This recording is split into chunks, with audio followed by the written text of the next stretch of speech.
বারাণসী, যাকে আমরা বেনারস নামেও চিনি। ভারতের আধ্যাত্মিক রাজধানী বলা হয় এই বেনারসকে। শ্রী তুলসীদাস রামচরিতমানস রচনা করেছিলেন এখানেরই একটি ঘাটে বসে। পরে সেই ঘাটের নাম হয় তুলসী ঘাট। দ্বাদশ জ্যোতির্লিঙ্গের সপ্তমতম জ্যোতির্লিঙ্গ হল এই বারাণসীতেই, যেখানে বিরাজ করেন বিশ্বের ঈশ্বর বাবা বিশ্বনাথ। এখানেই আছে সেই মহাশ্মশান, যেখানে চিতার আগুন কখনো নেবে না। বন্ধুরা, আজকে তোমাদের এই ভিডিওতে শেয়ার করব বেনারস ঘোরার যাবতীয় তথ্য, আর দেব 3 নাইট 4 ডেজের একটা ফাটাফাটি প্ল্যান। প্রথমেই দেখে নিই বেনারস কিভাবে পৌঁছাবেন। কলকাতা থেকে অ্যাপ্রক্সিমেটলি 690 কিলোমিটার দূরে অবস্থিত বেনারস পৌঁছানোর জন্য সড়কপথ, রেলপথ বা আকাশপথ তিনভাবেই যেতে পারেন। সড়কপথে কলকাতা রাঁচি বেনারস এক্সপ্রেসওয়ে ধরে সহজেই বেনারস পৌঁছানো যায়। ফ্লাইটে বারাণসী যেতে গেলে তোমাদের পৌঁছতে হবে লাল বাহাদুর শাস্ত্রী এয়ারপোর্ট, যাকে বারাণসী এয়ারপোর্টও বলা হয়। বেনারস পৌঁছানোর জন্য হাওড়া এবং কলকাতা স্টেশন থেকে অনেক ট্রেন অ্যাভেলেবেল রয়েছে, যেটার লিস্ট স্ক্রিনে দিয়ে দিলাম। আমরা গিয়েছিলাম কলকাতা টু গাজীপুর সিটি 22323 শব্দভেদী এক্সপ্রেসে, যেটি প্রত্যেক বৃহস্পতিবার রাত 10:45 কলকাতা স্টেশন থেকে ছেড়ে পরের দিন সকাল 10:10 বেনারসে পৌঁছায়। এখানে বলে রাখি, বারাণসীতে কিন্তু দুটো স্টেশন রয়েছে, একটা বারাণসী জংশন আর একটা বারাণসী সিটি। তোমরা কিন্তু বারাণসী জংশনে নেমো, কারণ সেখান থেকে গোদলিয়া মোড়ে খুব সহজেই পৌঁছানো যায়। বারাণসী স্টেশনের বাইরেই রয়েছে অটো এবং টোটোর স্ট্যান্ড। সেখান থেকে অটো ধরে চলে আসো গোদলিয়া চক। সময় লাগবে ওই 10 থেকে 15 মিনিট, আর ভাড়া মাথাপিছু 20 টাকা। এখানে তোমাদেরকে বলে রাখি, গোদলিয়া চকের পরে কিন্তু আর কোনো পাবলিক ভেহিকেল অ্যালাউ করে না, তাই গোদলিয়া মোড়ে নেমে তোমাদের কিন্তু হোটেল বা গঙ্গার ঘাট পায়ে হেঁটেই যেতে হবে। বেনারসে কোথায় থাকবেন?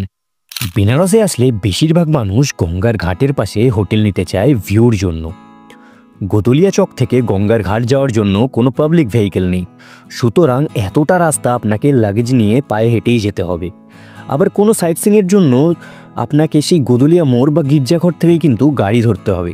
তাই আমি সাজেস্ট করব যে আপনারা ঘাটের পাশে হোটেল না নিয়ে গোদলিয়া চকের আশেপাশে হোটেল নেওয়ার চেষ্টা করুন। আমরা ছিলাম কাশী বিশ্বনাথ মন্দিরের পাশে বিশ্বনাথ গলিতে উমা গঙ্গা পেইং গেস্ট হাউসে। আপনারা চাইলে এখানেও থাকতে পারেন, বেশ বাজেট ফ্রেন্ডলি। স্ক্রিনে আমি কন্ট্যাক্ট নাম্বার দিয়ে দিলাম। এছাড়াও কিছু হোটেলের নাম এবং ফোন নাম্বার ভিডিও ডেসক্রিপশনে দিয়ে দিলাম। এবার দেখে নেওয়া যাক বারাণসীর 3 নাইট 4 ডেজের ট্যুর প্ল্যান। ডে 1, ট্রেন বা ফ্লাইট থেকে নেমে প্রথমে হোটেল খুঁজে নিন, অথবা হোটেল প্রিবুক থাকলে হোটেলে চেক ইন করে একটু রেস্ট নিন। তারপর সবার আগে চলে যান কালভৈরব মন্দিরের উদ্দেশ্যে, কারণ কালভৈরব হলো কাশীর কোতওয়াল বা রক্ষাকর্তা। কথায় বলে, কাশীতে এসে সবার আগে কালভৈরবের দর্শন করে তার থেকে কাশীতে থাকার অনুমতি নিতে হয়। কালভৈরব মন্দির যাওয়ার জন্য আপনারা গোদলিয়া মোড় থেকে রিক্সা পেয়ে যাবেন, বা আপনারা পায়েও হেঁটে যেতে পারেন। কালভৈরব মন্দিরের দর্শনের পর সোজা চলে আসুন দশাশ্বমেধ ঘাটে। ঘাট থেকেই বোট বুক করে ইভিনিং বোট রাইড করে ফিরে আসুন দশাশ্বমেধ ঘাটে, আর দেখে নিন সন্ধ্যা আরতি।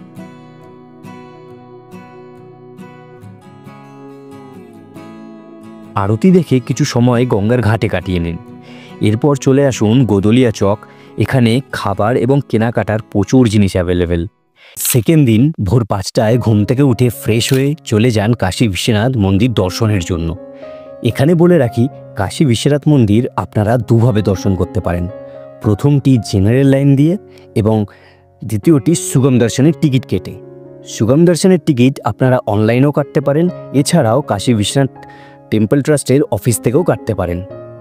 পুজো দেওয়া হয়ে গেলে ঘুরে দেখে নিন বিশ্বনাথ মন্দিরের করিডর, যাকে গঙ্গাধারও বলা হয়। এরপর ব্রেকফাস্ট করে গির্জাঘর থেকে অটো বা টোটো রিজার্ভ করে বেরিয়ে পড়ুন সারনাথের উদ্দেশ্যে। বেনারস থেকে সারনাথের দূরত্ব 10 কিলোমিটারের মতো, যেতে টাইম লাগে অ্যারাউন্ড 40 মিনিটস। সেখানে দেখে নিন চৌকন্ডী stupa, Buddha place, archaeological site ইত্যাদি। এরপর বেরিয়ে পড়ুন রামনগর ফোর্টের জন্য। সারনাথ থেকে রামনগর ফোর্টের দূরত্ব প্রায় 14 কিলোমিটার। যেতে সময় লাগে 40 মিনিট থেকে 1 ঘন্টা। রামনগর ফোর্ট ঘুরে দেখে ফোর্টের মিউজিয়াম, যেখানে টিকিট বড়দের জন্য 75 টাকা এবং বাচ্চাদের জন্য 20 টাকা। রামনগর ফোর্ট ঘুরে অটোওয়ালা আপনাকে গোদুলিয়া চকে নামিয়ে দেবে। এরপর দশাসমেত ঘাটের পাশে মানসিং অবজারভেটরিটাও দেখে নিতে পারেন। এরপর বাকি সময়টা নিজের মতো করে কাটিয়ে নিন। ডে 3তে খুব ভোরে বেরিয়ে পড়ুন 80 ঘাটের উদ্দেশ্যে, সুবহে বেনারস অর্থাৎ ভোরের গঙ্গা আরতি দেখার জন্য। আরতির সময় হলো সামারে সকাল 5টা থেকে 7টা পর্যন্ত, আর উইন্টারে সকাল 5:30 থেকে 7:30 পর্যন্ত। এরপর আরতির সাথে সানরাইজ দেখে উঠে পড়ুন নৌকাতে ভোরের নৌকা বিহার করার জন্য।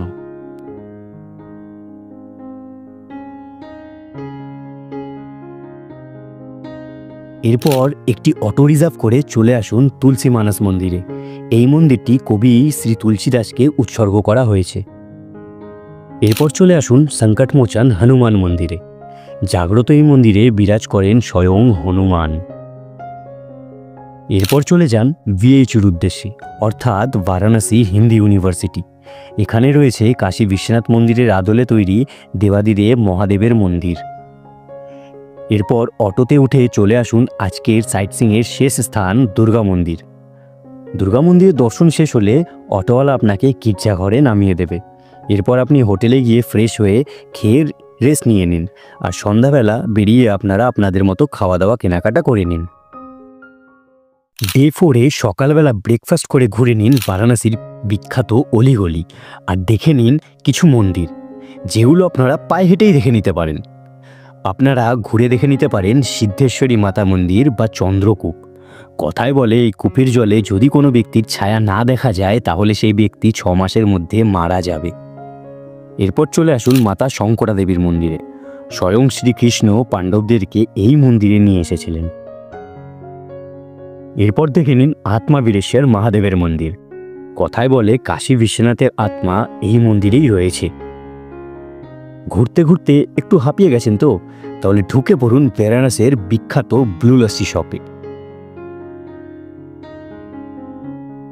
এবার চলে আসুন মণিকর্ণিকা ঘাটে, অর্থাৎ দ্য বার্নিং ঘাট অফ বারাণসী, যেখানে চিতার আগুন কখনো নেবে না।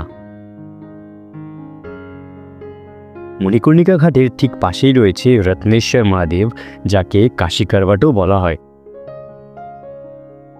এরপর চলে আসুন হোটেলে, ফ্রেশ হয়ে চেক আউট করে নিন এবং লাঞ্চ করে চলে যান স্টেশনের উদ্দেশ্যে, আর বিকেলের ট্রেন ধরে ফিরে আসুন কলকাতা। এবার দেখে নিই বেনারস ঘুরতে কত খরচ হবে। ট্রেনে কলকাতা টু বেনারস এসি 3 টায়ারের ভাড়া 1000 থেকে 1500 টাকা।